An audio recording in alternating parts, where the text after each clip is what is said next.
My Girlfriend's Neighbor by Lurks No More from Reddit. My high school girlfriend called late one night after I was home and in bed. She said that something had happened and asked if I could come over right away. She was clearly shaken and not full of details. So I told my parents that I was going and drove over straight towards her house. At the top of her subdivision, I was met by a cop with lights on. He asked where I was going, and I told him about the call from my girlfriend. He let me go by, and I drove over the hill to the cul-de-sac where she lives. I saw multiple cop cars around the circle. They watch me pull up and get out of my car. My girlfriend comes running out of her house and meets me in the street. She explains that someone had broken into her neighbor's house and started beating her with something heavy.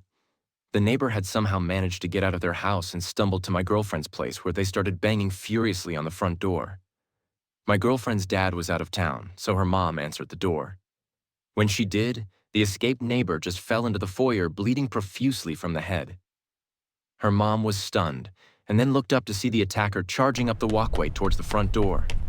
She frantically pulled the neighbor into the house and swung the door, hitting the attacker with it before it fully slammed shut. He immediately took the heavy tool he had used to beat the neighbor and smashed the little window at the top of the door. My girlfriend's mom started screaming hysterically, and the attacker just turned around and walked slowly up the street into the darkness. I spent the night there that night, along with 2 or 3 cops outside in their cars. In the morning, we could see blood still pooled on the floor in the foyer and splattered blood above the front door from where the attacker had hurled the bloody tool to smash the window. They never caught the guy or even identified him. It was just a completely random attack. I guess we'll never know what his true intentions were.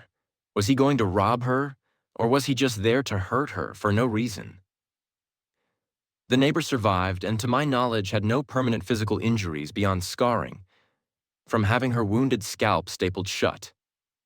There was a similar story a few months later in a nearby neighborhood. Still, no one identified or arrested. Secret Book Club.